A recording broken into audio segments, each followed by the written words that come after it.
Well, it's Saturday, and you all know what that means. If you probably know right about now, New Japan continues with day 3 of New Japan Soul, with, of course, the usual preliminary matches, House of Losers with the usual shenanigans and whatnot. So we'll see how things will progress in this particular day. And then finally, of course, we have AEW Collision. We have very interesting matches going on. However, of course, as you probably can guess, it seems maybe Don Callis will get a new member in the Don Callis family, that little snake. But we had a surprise visit from Kenny's past, who is now going to teach the Don Callis who they're messing with. And of course, we have an all-star 8-woman tag team match featuring Thunder Rosa, Ty J, and of course, I forgot who was the other person. Yep. Oh yeah, Queen Aminata taking on Athena, penalty before Megan Bain, and of course the Toxic Spider, Tekla. So a lot of things is going to take place as well. And then finally, as usual, we'll end this episode with some news updates to give you guys updates on what's been happening in the world of pro wrestling, such as what events the promotions are thrown out, who's booked, what matches are set, including developments that are happening in the world of pro wrestling as we speak. So, let's get ready for another episode of the Deleted Wrestle Zone.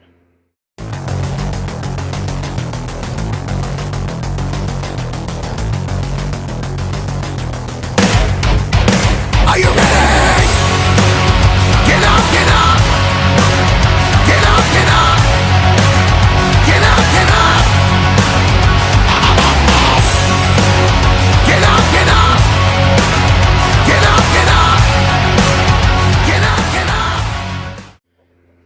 Hey everyone, welcome to the Deleted Wrestle Zone, all things that is pro wrestling with AEW, NXT, New Japan Pro Wrestling, TNA, the National Wrestling Alliance, various promotions, wrestlers, matches, and championships. I am your host, J-Rod here. So, if you are new to the channel, welcome. This is a channel we do a lot of pro wrestling reviews from various promotions, not only here in the United States, but also in Japan, Mexico, Canada, Europe, the UK, anywhere in the world pro wrestling is not as big, but it continues to grow. We also, of course, do discussion videos, talk about various topics such as the wrestlers themselves, the promotions, factions, storylines, whatever we want to talk about.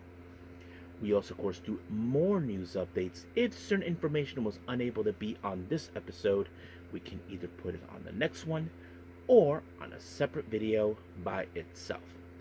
We also, of course, do real-timing news updates to keep you guys on alert if something has happened in the world of wrestling that needs to be addressed ASAP. We also, of course, got the Nagi Sayaka Watch and various other cool wrestling content as well. So if you like what you see, please subscribe to us, so click on that subscribe button. You'll be getting a lot of daily reviews and other cool wrestling content as well. But if you like this episode, please give us a like on the like button or nice comments in the description down below. Now, enough with the jibber jappers. It's time, of course, to hit the highway. So let's begin with our first review, and this is, of course, day 3 of New Japan Pro Wrestling's New Japan Soul.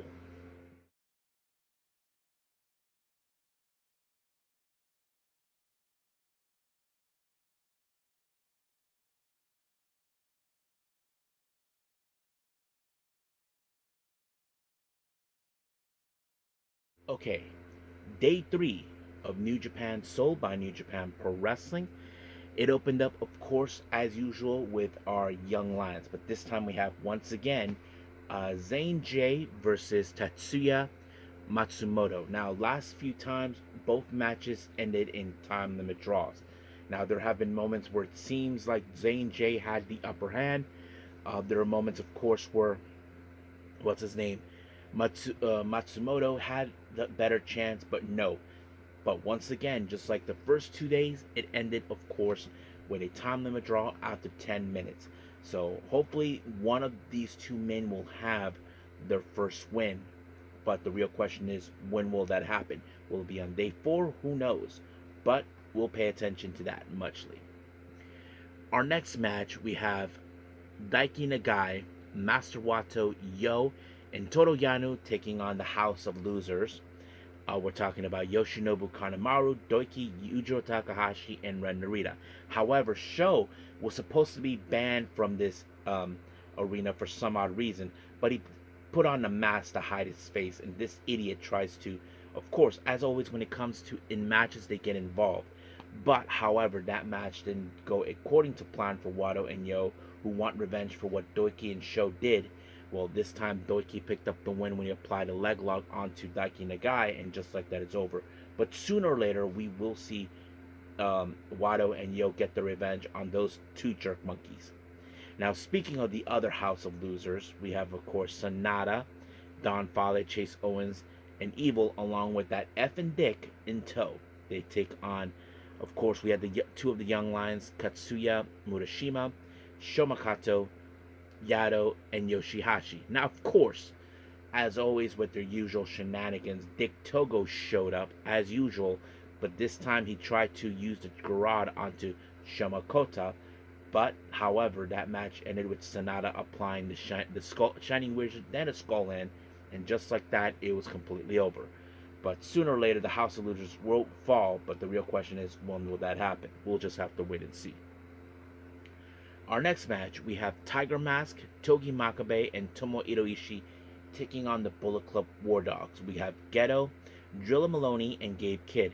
Now, the only preliminary of this match is, of course, Tomo Iroishi, who will probably defend his New Japan Strong Openweight Championship against Drilla Maloney. So it seems that's the case that it's happening.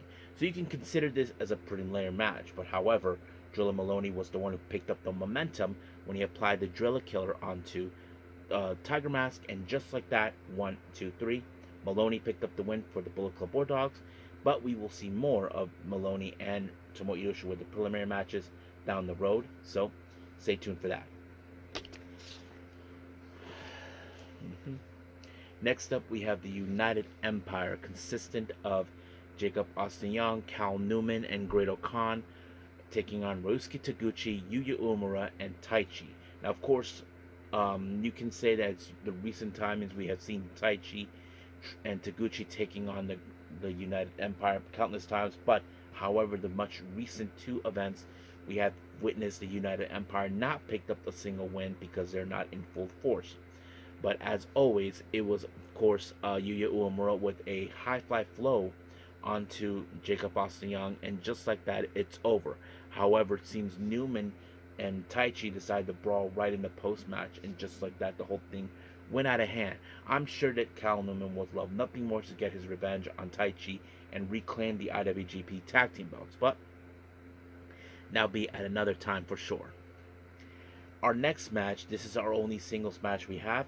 We have Tomoaki Hamna versus Hiroshi Tanahashi. Now, I'm sure many of you may question, why is this match important? Well, as you all know, we're almost getting closer and closer to the start of 2026 with, of course, Tanahashi, who will be retiring in January, which is very something we've been aware of. But of course, many of the veterans will love nothing more to have that one match that they need against him. And of course, Hamna is no exception. But of course, Hamna with his usual way with the Kishikasa, with the little headbutt thing. But however, it was Tanahashi with the high five flow that picked up the win, and just like that, 1, 2, 3, it was over. Our main event, we have TMDK, Hartley Jackson, Rohei Oiwa, and Zack Sabre Jr. taking on Boltin Oleg, Shota Umino, and Hiroki Goto. So of course, many things can happen on this one, but this is also another preliminary match between Goto and Zack Sabre Jr., who, as you all know, Zack Sabre Jr. is the next competitor, the challenge for the IWGP World Heavyweight title, a title that he lost to Goto. But the real question, who picks up the momentum? Well, in this case, it was Boltin Oleg with the kamikaze onto Hartley Jackson, and just like that, 1, 2, 3, Hantai picked up the win, and just like that, it was over. So I can't wait to see what more of the New Japan Soul will take place. But as of right now, let's move on to our last and final review, AEW Collision.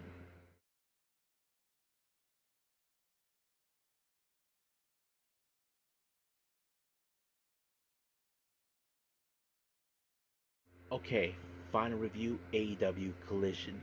We opened up with Jon Moxley taking on AR Fox. Now, of course, You probably can guess that John Moxley was going to pick up the win. And that's exactly what he did when he applied the chokehold. However, the one thing that is on John Moxley's mind is Hangman Page, how he is sick and tired of hearing, of course, the cowboy.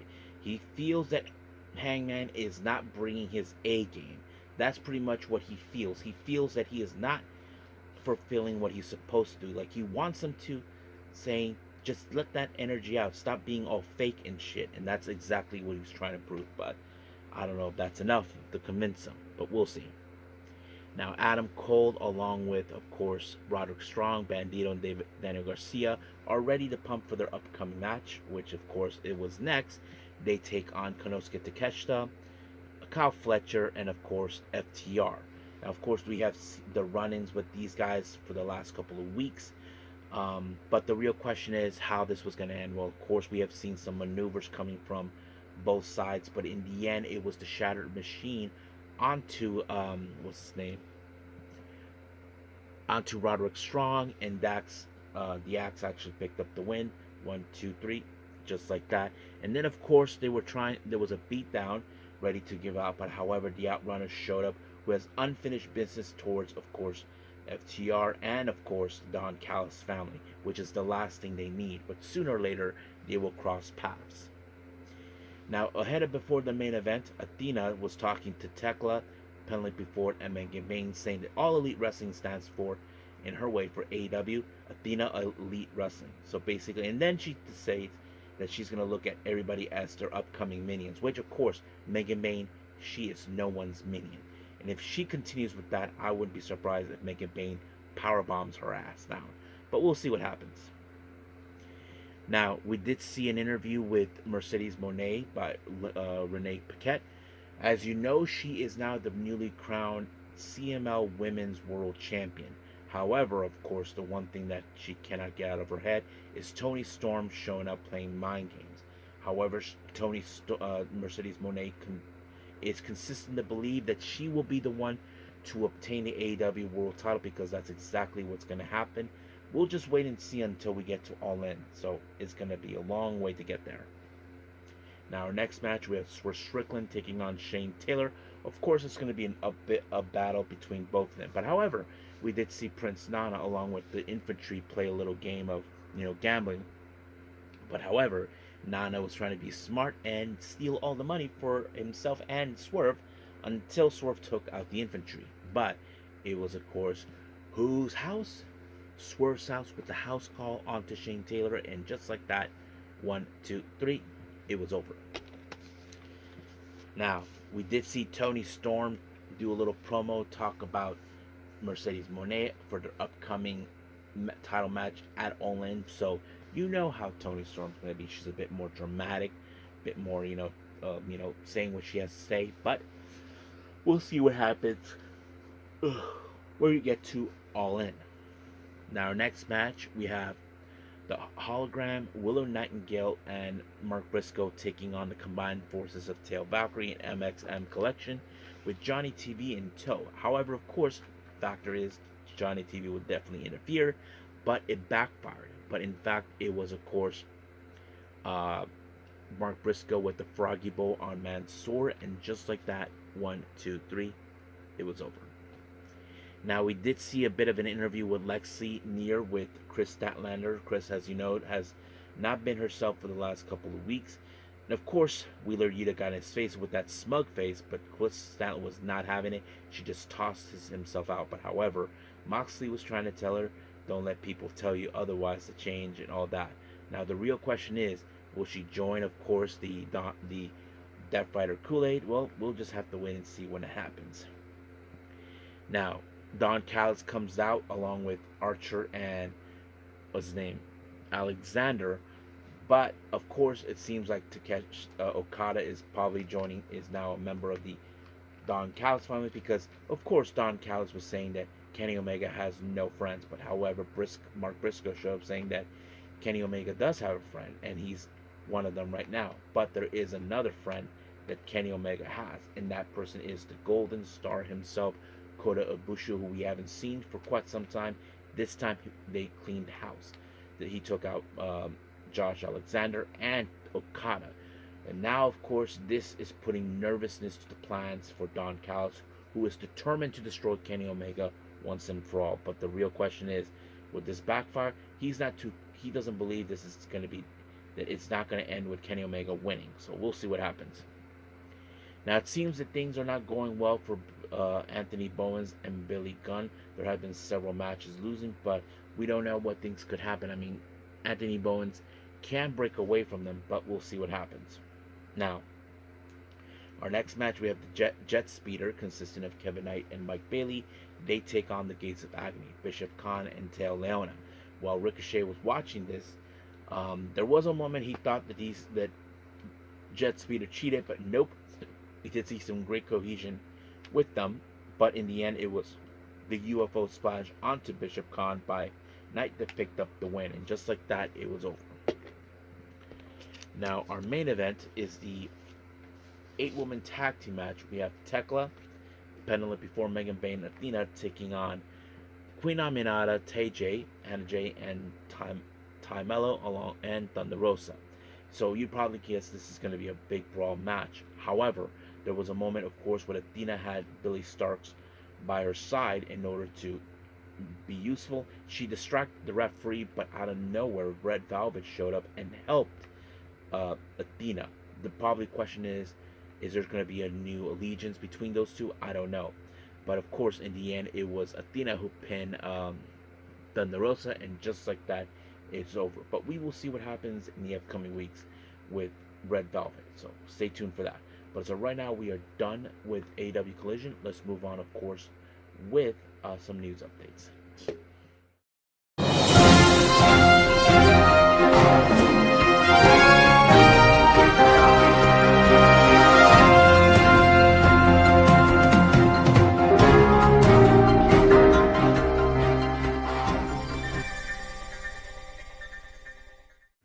Okay, so welcome to our news update. So we have a bit of a shorter one right now. Let's start with upcoming events. As you know, by the end of this month, we have Spark Joshi Puroresu of America with their upcoming Texas event, Ignite Texas, on 29th of June. They announced a tag team match. We have Charity King teaming up with Calientita. They take on K-Vibes and Riddle Thorn. And then, of course, Spanish promotion. I'm not talking about Mexico. I'm talking about Spain. RCW Spain with their upcoming event called Summer Fever 2020. They'll take place on the 5th of July in Barcelona, Spain. The match they announced is for the RCW Spain Women's Championship. The current champion, the Ace of Marvelous, Takumi Iroha, will defend her championship against the French Hope, former NXT UK star Amel. So, yep, it's going to be a big battle. So, I can't wait to hear something about that. And then finally, GCW with Emo Fight that will take place on August 2nd. 4 names have been announced: Kevin Koo, Mr. Danger, Anakin King, and Oni King. So that's pretty much for our upcoming events. Let's talk about our developments. We have 2 of them. The first one, it was revealed by PW Insider. Current TNA star Jsson Hotch has re-signed with TNA. Now, not a lot of details have been emerged about his deal, but it's good to hear that he is continuing on. Our last final update, Alicia Atout. Many of you know her as a backstage interviewer and all from various promotions, not too recent in AEW, and of course, she announced that she is now a permanent resident in the United States of America. For those who don't know, Alicia Atout is from Canada, so that kind of sets it up. And as you all know, she is dating MJF in real life. There was a funny moment when this was announced. Of course, MJF, with his usual ways, he said fudge. Yep. Well, the F-U-C-K. I just said it my way. Fudge. So basically, he's like, oh, fudge. Yep. So basically, he has to deal with her now. So we'll see. But as of right now, I think we are officially done with everything. So let's just call it a day. Well, I hope everybody enjoys this episode coming up. Haven't decided yet what's going to happen. I haven't seen, of course, the much recent Stardom event, the much recent Fantasticomania. It took place with CML, with AEW, New Japan Talent, and there's plenty of other events. I'm still going to catch up with what I can. So we'll see how things will roll. But as of right now, I will see you guys in the next DWZ time, same DWZ channel. I must bid all of you adieu. So, goodbye, and have a nice day.